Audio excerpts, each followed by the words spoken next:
안녕하세요, 발금인의 식구 여러분. 소름 돋는 밤의 이발금입니다. 오늘은 대한민국 최초의 연쇄살인범으로 알려진 김대두에 대한 이야기입니다. 제가 몇 년 전에, 한 1, 2년 전에 한번 영상으로 만들었던 적이 있는데요. 오늘은 이제 제가 새로 알게 된 것도 있고 해서 좀 다른 방식으로 또 접근을 한번 해보려고 합니다. 이 영상이 1부와 2부로 나누어질 수도 있는데요.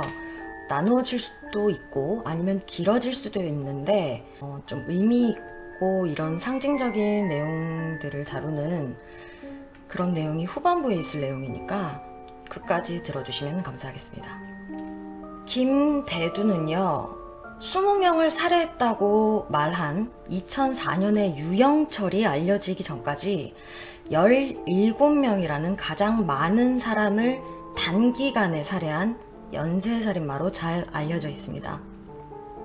이 사건은 1975년의 사건이고요. 물론 1982년에 우벙곤 총기 난사 사건의 사망자 수가 훨씬 많기는 했어요. 하지만 그의 경우는 하루에 벌어진 테러급의 대량 살인으로 분류되기 때문에 기간을 두고 연쇄적으로 살인을 한 최초의 살인마라는 이름을 갖게 된 겁니다. 김대두는요, 1949년 10월 11일 전라남도의 영암군에서 태어납니다. 김대두는 논 4마지기와 밭 1000평 정도를 가진 농촌 가정에서 태어났대요. 제가 농사에 대해서는 잘 아는 바가 없는데 1000평이라고 해도 부자라는 뜻은 아닌가 봅니다. 가난한 농촌에서 태어났다고 하고요. 3남 4녀 중에 장남으로 태어났어요. 그 시절에는 장남은 집안의 기둥이고 장남에 대한 기대는 엄청 크잖아요. 그리고 아낌없이 지원을 하는 그런 시대적 배경이 있었죠. 하지만 김대두는요, 그의 출생 시기가 한국 전쟁 와중에 태어나기도 했고요. 그리고 영유아기 때 집안도 그리 넉넉하지 못했던 터라 잘 못 먹어서 그런 건지 아니면 장애가 있었던 것인지 신체적으로 굉장히 왜소했습니다. 성인이 된 이후에도 키가 160에 40kg대였다고 해요. 그리고 뼈대도 굉장히 작고 그리고 깡마른 상태였다고 해요. 15살이 되어서야 겨우 초등학교를 졸업할 수가 있었다고 합니다. 이게 돈이 없고 이런 게 아니라 가난한 집안이었지만 장남에게는 아낌없이 지원을 했어요. 하지만 학습 능력에 좀 어느 정도 문제가 있었던 걸로 보입니다. 집에서는 그래도 그를 포기하지 않고 대도시로 보내서 중학교 진학을 시키려고 했어요. 하지만 그마저도 그때 당시에는 중학교에 진학을 하려면 시험을 봤어야 했대요. 그런데 떨어지게 되면서 김대두의 최종 학렬은 초졸에 그칩니다. 그 이후에 김대두는요, 고향으로 돌아와서 아버지의 농사 일을 간간히 도우면서 생활을 했어요. 딱히 사고를 친 아이도 아니었고 그저 평범하게 생활을 했습니다. 그렇게 나이가 먹어서 19살이 되었을 때 김대두는 자원에서 입대를 해요. 하지만 누가 봐도 너무나도 깡마르고 작고 왜소했던 김대두는요, 허약 체질이라고 판정이 돼서 징병검사에마저도 떨어졌습니다. 그래서 군대마저 갈 수가 없었어요. 학교 진학에도 실패를 했고 군대에서도 부적합 판정을 받았고 초졸이기 때문에 어디에 취직도 잘 안 되자 그에게 기대를 가졌던 부모님과 좀 트러블이 생겼습니다. 그 이후부터 부모와의 관계가 틀어지면서 결국 가출을 했고요. 광주와 목포 쪽에서 양복점과 봉제공 그리고 목공 일들을 하기는 했었어요. 그런데 그마저도 제대로 해내지를 못하고 금방 관두기 일쑤였다고 합니다. 아마도 제대로 된 가정에서의 보살핌도 없었고 초졸이라 딱히 기술을 가진 것도 없었고 너무 허약해 보여서 사람들도 잘 안 써주려 했고요. 학습 능력이 떨어졌다는 걸 보면 아마 일을 하는 것도 좀 많이 느리고 인간관계에서도 문제가 살짝 있었다고 보여집니다. 이리저리 일자리를 옮겨가며 방황하던 김대두는요, 남자로 태어나 큰 물에는 한번 나가봐야 한다는 생각으로 무작정 서울로 상경했습니다. 서울에서 이제 뚝섬과 성수동 등지에 공장을 전전하며 생활했어요. 그런데 그 서울 생활 도중에 공장 동료들과 술자리를 가지는 도중에 사소한 시비가 붙어서 폭행 사건에 연루가 됩니다. 그래서 김대두는 첫 번째로 교도소 생활을 하게 돼요. 그리고 출소 후에도 또 한 번 폭행 사건을 벌이게 되어 광주교도소에 수감되었고요. 1년을 복역하고 1975년 7월에 출소를 합니다. 출소를 한 그는 고향으로 돌아갔어요. 그런데 그 작은 고향 마을에서 우리 집의 기둥이었던 장남이 전과자가 되어서 돌아온 거는 절대 부모님에게는 달갑지 않았었을 겁니다. 가족과 친척들도 그를 무시했고요. 동네 사람들 그리고 옛 친구들마저도 자신을 멸시하고 천대한다고 생각이 들었다고 해요. 서울 생활이 힘들어 다시 고향으로 돌아왔는데도 자기와 가장 가까운 사람들에게서 이렇게 무시를 당한다고 생각을 한 김대두는 어떻게든 돈을 벌어서 너희들 보란 듯이 사는 모습을 보여주리라 라고 다짐을 했다고 합니다. 1975년 그의 나이 26살 폭력전과 이범인 김대두는 고향을 떠나고서는 야수로 변했습니다. 김대두는요, 1975년 8월 12일부터 10월 8일 검거되기까지 55일이라는 짧은 기간 동안 9차례에 걸쳐서 17명을 살해했고요. 3명에게 중상을 입히고 1명은 범행 미수에 그친 충격적인 사건을 만들게 됩니다. 그가 자백한 총 9건의 범행 기록은 이렇습니다. 1975년 8월 13일 전라남도 광산구의 시골의 어떤 외딴 집이었어요. 심야 시간에 몰래 그 집으로 침입을 합니다. 그 집에는 62세의 안모 씨와 58세의 박 씨, 이렇게 부부가 살고 있었어요. 돈이 필요했던 건지 김대두는 출소를 한 지 한 달도 채 되지 않은 시점에 둔기와 예기로 이 노 부부를 찌르고 때려서 처참히 살해했습니다. 그리고 그 집에서 훔친 것은 손목시계와 손전 등이 다였다고 합니다. 두 번째 살인은 9월 7일에 벌어졌습니다. 이때는 혼자가 아니고 공범이 있었다고 해요. 1975년 5월에 강간 치상 혐의로 5년간 복역을 하고 출소한 27세의 김혜운이었습니다.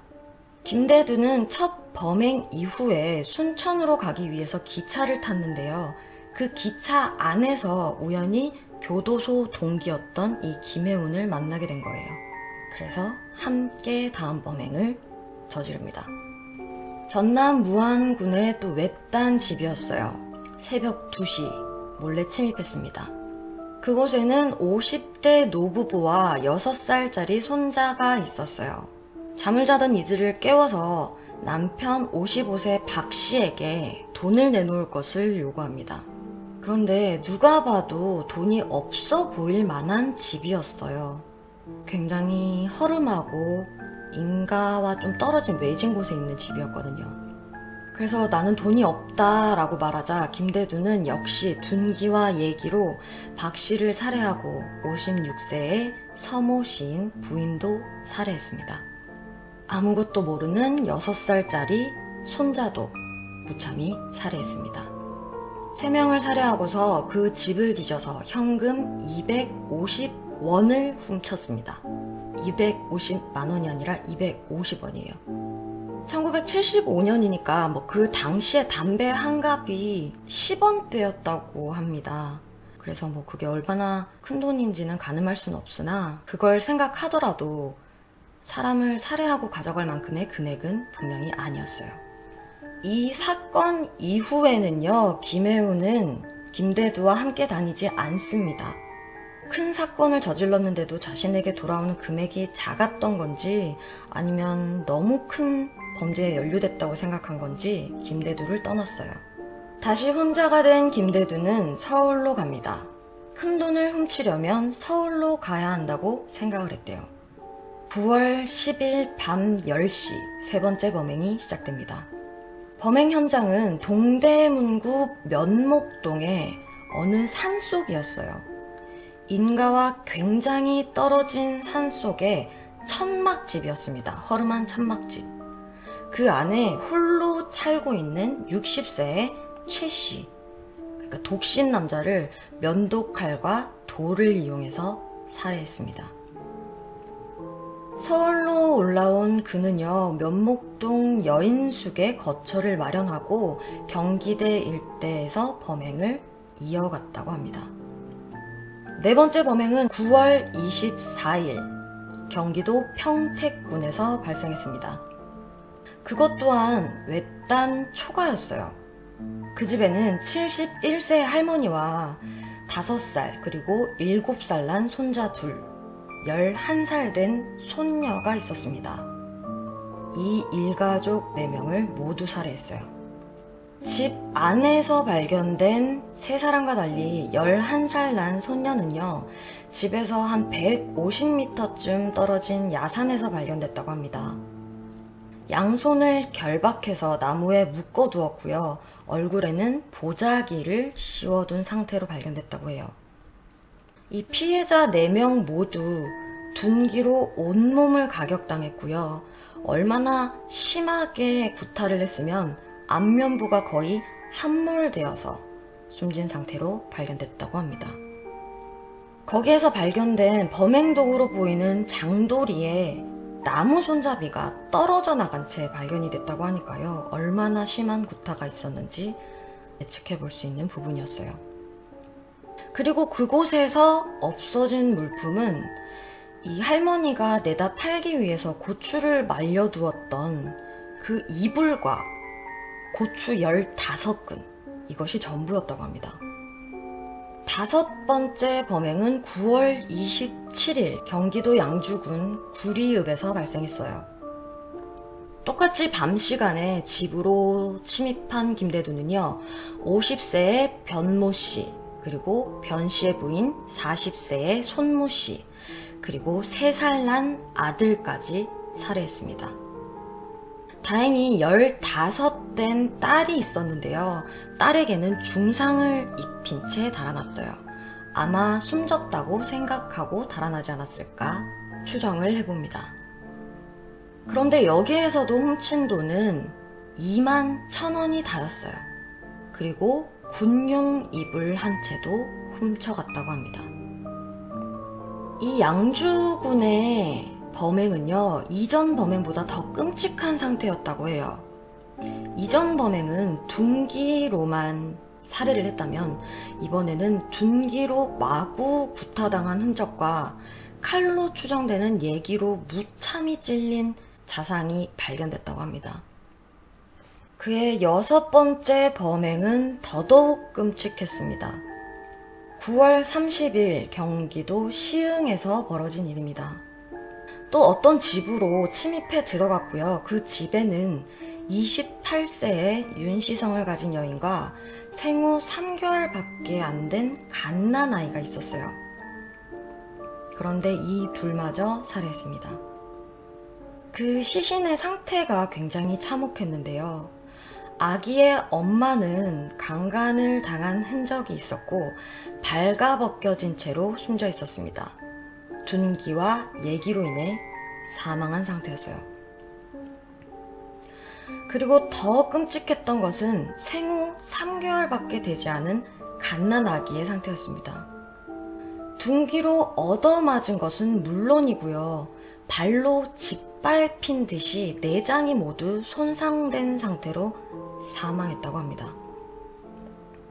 그렇게 끔찍한 범행 후에 그의 손에 쥐어진 돈은 1,500원이었어요.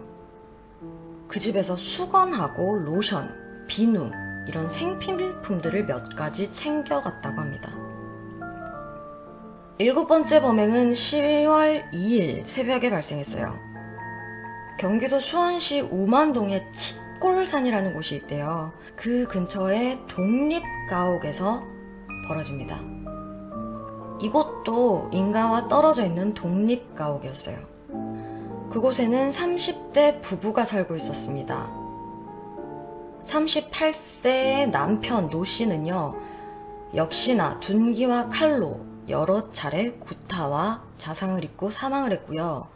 37세의 부인 김 씨는요, 집에서 100m 정도 떨어진 야산에서 알몸 상태로 또 양손이 결박당한 채 무수히 공격당한 상태로 숨져 있었습니다. 8번째 범행은 7번째 범행을 벌인 당일 저녁 시간에 벌어집니다. 경기도 성남시의 남서울 컨트리 클럽 근처 야산에서 벌어졌는데요. 다행히 이건 범행 미수에 그쳤어요. 저녁 6시쯤에 골프장 캐디로 일을 하던 21세의 이 씨가 퇴근을 하고 집으로 돌아가는 길이었다고 합니다. 골프장 위치의 특성상 산길이었고 버스 정류장까지는 꽤나 좀 거리가 되었다고 해요. 그래서 주위에는 다들 차를 타고 다니는 사람들 이외에는 걸어다니는 사람들이 많이 없었다고 합니다. 그래서 평소에도 좀 위험하다고 생각이 드는 거리였다고 하네요. 그런데 이렇게 혼자 퇴근을 하고 있던 이 씨를 발견하고 숲속에서 지켜보던 김대두가 덤벼들었습니다. 이 씨의 목에 칼을 들이대고 숲속으로 끌고 갔어요. 김대두는 이 씨의 옷을 찢었고요. 운동화 끈과 속옷으로 손을 결박해 소나무에 묶었습니다. 동일한 수법이죠. 그리고 묶은 채 강간을 하려 했으나 다행히도 때마침 골프장에서 나오던 손님이 우연히 차에 좀 고장이 있는 것 같아서 확인을 할 겸 그 숲 근처에 차를 세우게 됩니다. 그러면서 헤드라이트가 번쩍 비춰지자 이 씨는 살려달라고 소리를 쳤고요. 김대두는 그대로 산속으로 달아났다고 합니다. 이후 이 씨는 신고를 했고요. 출동한 경찰이 납치되었던 인근을 수색하던 중에 김대두가 두고 간 것으로 생각이 되는 가방을 발견했어요. 근데 그곳에는 망치와 칼, 이런 살인 도구들이 발견된 걸로 봐서 이건 살인 미수 사건이다 라고 판단할 수 있었다고 합니다. 그리고 마지막 9번째 범행입니다. 10월 7일 밤 시간이었어요. 서울 우이동에서 김대두는 교도소 동기인 이모 씨를 만나게 됩니다. 23세의 이모 씨는요, 갓 출소한 상태였어요.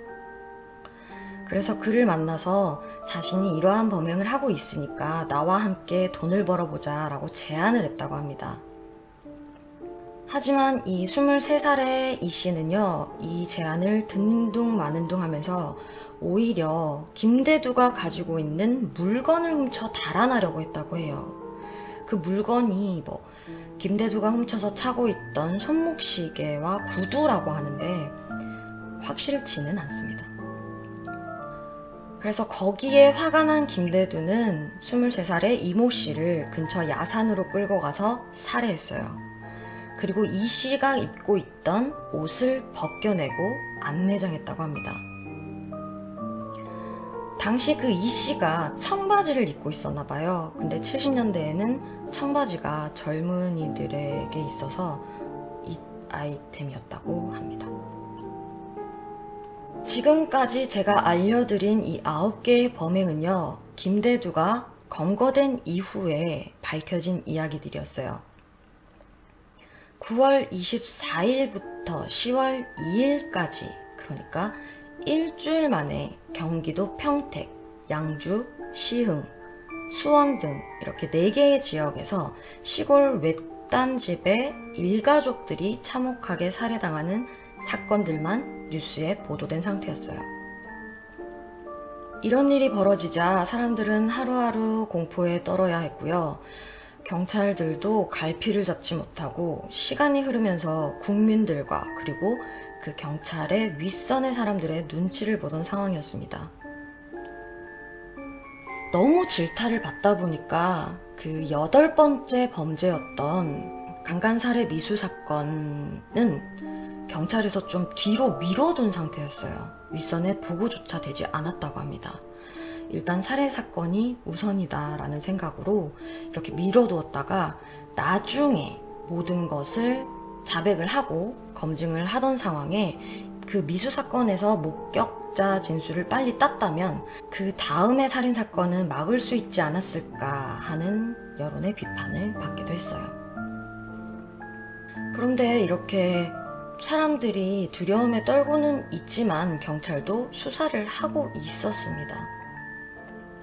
일단 범행 시간, 그리고 범행을 하는 수법, 그리고 살인하는 방식이 유사한 점 등을 보아서 일단 동일인에 의한 연쇄살인의 가능성을 두고 수사를 해갔어요. 그러다가 시흥 사건 현장에서 없어졌던 생필품 일부가 수원 사건 현장에서 버려진 것을 발견하고는 이건 동일인의 연쇄살인이다를 확신했다고 합니다. 평택 살인사건 현장에서도 그 당시에 조금 저가였던 담배가 있대요. 수정이라고. 그 수정이라는 저가 담배 꽁초랑 이제 빈갑 등이 발견이 됐고요. 그리고 산 근처에서 범행이 벌어졌던 점, 그리고 범인이 가져갔던 것들이 뭐 이불, 생필품 이런 것들이라는 것을 토대로 해서 아마 이 용의자는 산속에서 노숙을 하면서 범죄를 저지르고 있을 것이다 라는 판단을 하게 됩니다. 그래서 범행이 일어났던 지점들을 토대로 경찰이 대대적인 수색을 펼쳤어요. 하지만 김대두를 검거하지는 못하고 있는 상황이었습니다. 그러다가 범인의 윤곽을 잡게 해주는 목격자가 나타났어요. 수원 사건이 발생했던 현장 인근에서 범인으로 추정되는 사람과 부딪혀서 실랑이를 벌이다가 자신의 가방을 뺏겼다고 말하는 사람이 나타났어요. 42세의 주부였는데요. 그 주부가 말하는 그 용의자의 인상착의는 165도 안 되고 깡마른 20대의 새카만 젊은 남자였다. 이렇게 말을 했어요.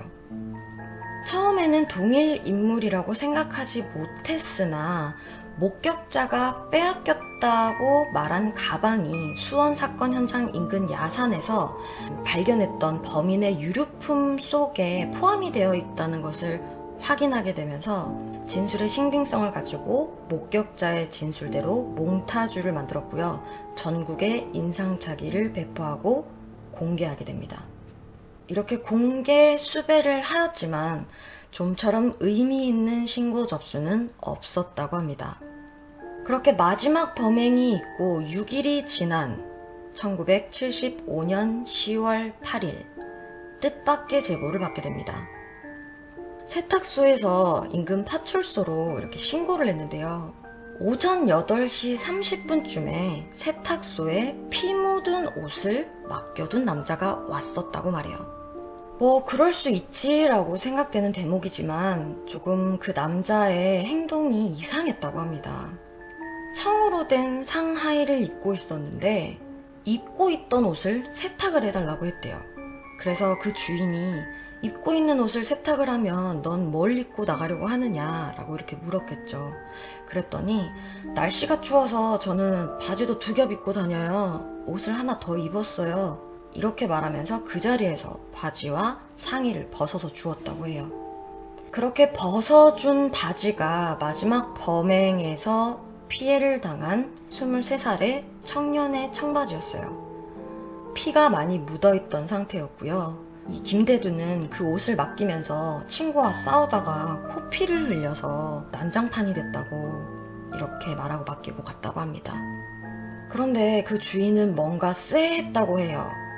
날씨가 그다지 춥지도 않은데 바지 2겹에 상의 2개를 입고 있는 것도 이상했고 코피를 쏟았다고 하는데 그렇게 많은 코피를 쏟았는데도 상의에는 코피가 묻어있지 않았다고 합니다. 그래서 직감적으로 뭔가 이상하다 생각해서 파출소에 알렸다고 해요. 그 청년이 옷을 찾으러 한 2시쯤에 오겠다고 말을 했다고 해서 그 제보를 받은 형사들이 세탁소 안에서 잠복을 했습니다. 찾으러 오기로 한 2시를 훨씬 넘어서 4시가 되어서야 세탁소에 온 김대두와 마주했습니다. 김대두를 잡은 형사는요, 바지에 묻은 피에 대해서 물었어요. 그랬더니 김대두는 사촌 누나의 동생과 싸웠다고 합니다. 세탁소 주인에게 말했던 것과는 진술이 달라졌죠. 그래서 형사는 미아리 판자촌에 있는 사촌 누나의 집까지 갑니다. 김대두를 앞장 세워서요. 그래서 누나를 대면하고 물어봤어요. 하지만 누나는 싸운 적 없다, 이렇게 사실대로 말했죠. 그랬더니 김대두는 또 말을 바꿉니다. 미아리 뒷골목에서 동네 불량배들에게 맞아서 흘린 피라고 했죠. 이 말을 들은 형사는 또 김대두를 앞세워서 미아리 삼거리를 싹 다 뒤졌다고 해요. 그런데 거리 어디에서도 피를 그렇게 흘릴 만한 장소도, 그리고 싸움의 흔적조차도 없었다고 합니다. 그렇게 김대두와 몇 시간을 돌아다녔고요. 이미 해는 져서 뉘엿뉘엿 넘어가는 상태였다고 합니다. 그러자 김대두가 형사에게 뜬금없이 배가 고프다라고 말했대요. 한 끼도 먹지 못했다. 그래서 형사는 김대두에게 밥을 먹이려고 중국집에 가서 탕수육을 시켜줬대요. 그렇게 탕수육을 다 먹은 김대두는요, 아주 만족스럽게 담배를 한 대 태웁니다. 그리고는 대뜸 형사에게 이렇게 말했어요. 형님, 사실은 제가 한 놈을 깠습니다. 이렇게 털어놨다고 해요. 그 깠다는 말은 한 명을 죽였다는 이야기였어요. 그 길로 김대두는 경찰서로 연행됐습니다. 별다른 저항도 없이 연행되었다고 하고요. 그런데 연행되는 와중에 김대두는 이렇게 말했대요. 나를 한 대라도 때리면 아무 말도 하지 않겠다. 이렇게 엄포를 냈다고 하네요. 그런데 이렇게 얼떨결에 데려온 김대두를 경찰서에 앉혀놓고 보니까 만들어 두었던 몽타주의 인물과 너무나도 닮아 있다는 것을 발견합니다. 김대두를 처음 형사가 마주했을 때 키도 160도 안 되는 것 같고 정말 너무 삐쩍 마른 깡마른 체구를 직접 마주하다 보니 도저히 얘는 연쇄살인범이다 이런 상상을 할 수조차 없었다고 해요. 건거한 형사의 말에 따르면 그걸 알았다면 김대두를 데리고 몇 시간 내내 돌아다니고 그리고 밥을 같이 먹을 생각도 안 했을 거라고, 소름 끼친다, 이렇게 말을 덧붙였다고 합니다. 조사 당시에 왜 그렇게 많은 사람들을 죽였냐라고 물었더니 김대두는 나는 몸이 약해서 내가 먼저 죽이기 전에는 당한다고 생각해서 사람들을 죽였다, 이렇게 담백하게 말했다고 합니다. 이 온 나라를 뒤집어 놓았던 김대두는요, 체포 소식이 알려지고 온 언론에서 칭찬이 쏟아졌어요. 김대두를 잡은 형사는 특진을 했고요. 내무장관이 검거된 그날 밤에 직접 청량리 경찰서에 방문을 하기도 했답니다. 김대두는 조사 과정에서 범행 동기에 대해 이렇게 말했어요. 교도소에 있다가 사회에 나오니 누구도 나를 받아주질 않더라. 그렇다고 나는 배운 기술도 없을 뿐 아니라 장사를 할 돈도 없었다. 친척과 친구들도 전과자라고 나를 냉대했다. 그럴수록 남들보다 끝발나게 잘 살고 싶었는데 이렇게 돼서 아쉽다. 집에서도 내 상황을 도와줄 형편이 안 됐기 때문에 이런 일을 저질렀다, 이렇게 말했어요. 그런데 돈이 목적이었다는 김대두가 너무나 많은 사람을 살해한 것에 대해서는 설명이 되지 않았어요. 그래서 왜 피해자들을 그럼 전부 죽였냐라고 말을 했더니 내 얼굴을 기억하는 사람을 남기고 싶지 않았다고 말해요.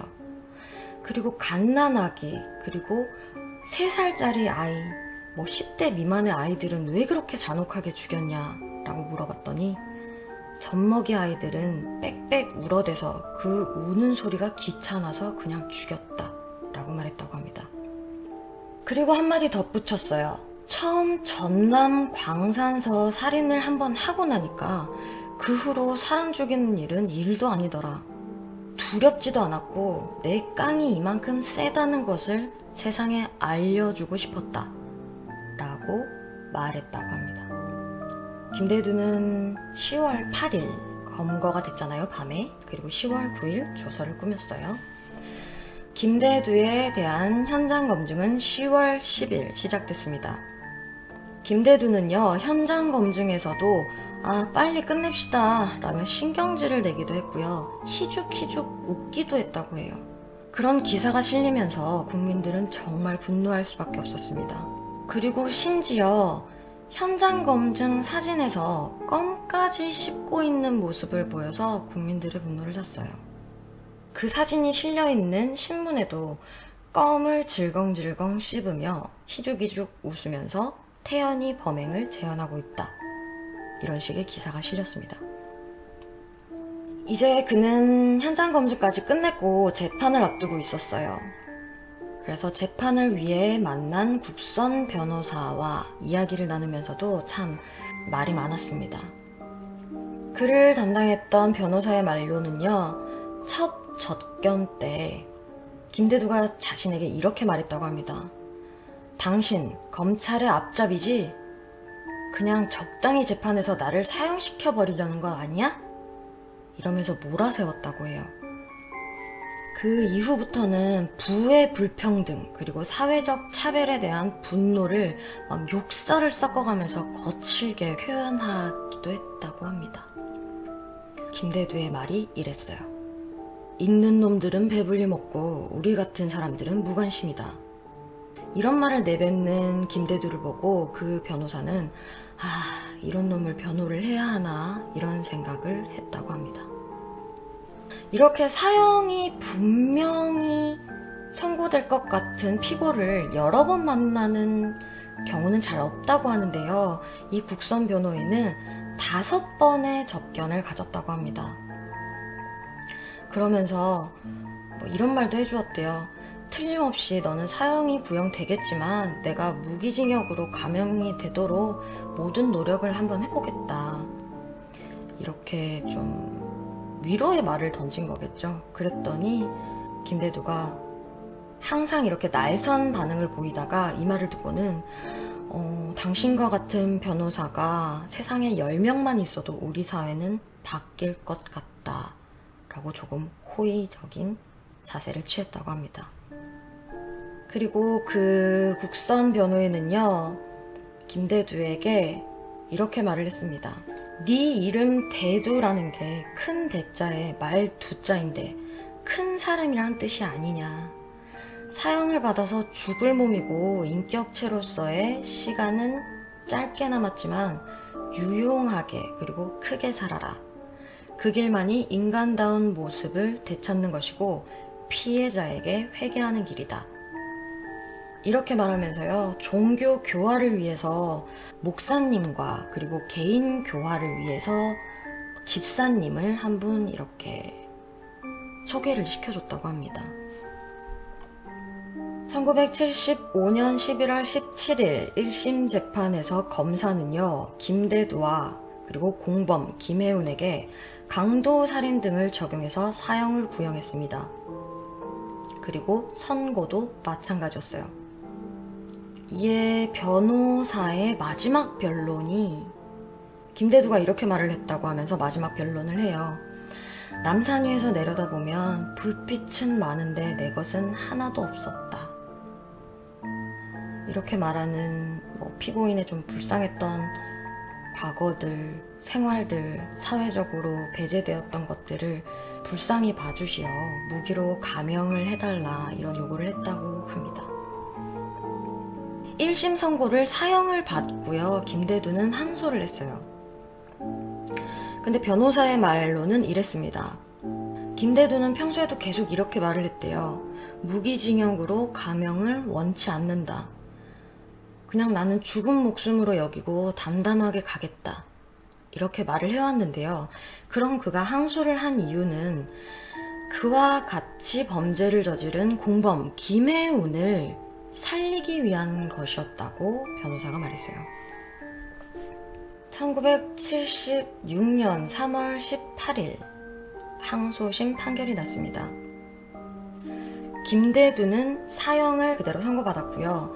공범인 김혜우는 소극적으로 범행에 가담했다는 것을 이유로 무기징역으로 감형이 되었어요.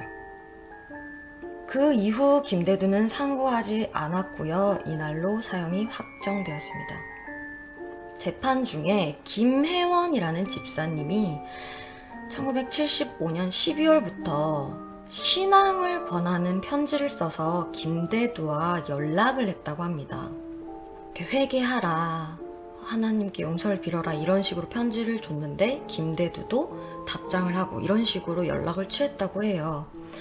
그렇게 연락만 취하다가 이제 사형 판결이 최종적으로 나고 한 석 달 뒤에 직접 면회를 가졌다고 해요. 그 김혜원이라는 집사님의 말에 따르면 처음 만남에서부터 기도를 시작을 했다고 해요. 그리고 그를 만나기 전에는 좀 흉악하고 막 그럴 이미지일 줄 알아서 좀 두려웠는데 막상 만나니까 너무 순진하고 순박해 보였다고 말했습니다. 그리고 눈물, 콧물이 범벅될 정도로 울면서 뭐 기도를 했나? 그래가지고 무슨 말을 했는지 기억은 안 나는데 단 한마디, 벌레만도 못한 나를 뭐 타러 찾아왔냐? 라는 그 말만 기억이 난다고 해요. 그 이후로도 그 김 집사님은 한 달에 2번씩 김대두를 찾아가서 면회를 했다고 합니다. 김대두의 가족들 중에서는요, 유일하게 어머님만 면회를 왔었다고 하는데 그마저도 김대두가 다시는 면회를 오지 말라고 그렇게 말했다고 하네요. 김대두는 1976년 12월 28일 사형이 집행되었습니다. 김대두는 종교교화위원인 김수진 목사를 통해서 유언을 남겼다고 해요. 그 유언의 내용은 이렇습니다. 부탁드리고 싶은 것은 사회의 전과자들을 좀 더 따뜻하게 대해주셔서 갱생의 길을 넓게 열어주시기를 바랍니다. 어두운 그늘에 있었던 이들이기 때문에 그들의 꿈은 더욱 간절하고 누구보다도 크다는 사실을 알려주시기 바랍니다. 그리고 교도소에서 초범자와 전과자는 분리 수용을 하여서 교도소 내에서 죄를 배워가는 일이 없도록 하여 주십시오. 라는 말을 남겼다고 해요. 이런 말을 남기고 사형이 집행된 김대두는요, 화장이 되었고요. 경기도 벽제의 기독교 공동묘지에 묻히게 됩니다. 그리고 그의 9건의 범행 중 1건을 함께한 공범은요, 무기징역을 받고 20년을 복역한 후에 출소했다고 하네요. 김혜원 집사님은요, 인터뷰를 통해서 이런 이야기도 했어요. 좀 한참 시간이 지난 이후에.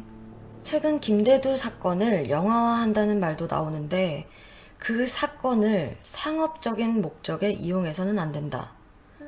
김대두가 설령 회개하고 갔더라도 그로 인해 피해자들이 너무 많다. 그들의 아픔을 되살리는 일이 없었으면 한다. 라는 말을 남기셨다고 하네요. 여기까지가 우리가 알고 있는 김대두의 이야기입니다. 사실 너무 오래된 사건이기도 하고 우리는 그때 뉴스와 신문 기사를 통해서 나온 것들이 그 사건의 전체라고 생각을 할 수밖에 없어요. 그죠? 근데 오늘은 김대두에 대해서 조금 다른 이야기를 해볼까 합니다. 마지막 김혜원 집사님이 말하신 영화에 대해서 말이죠.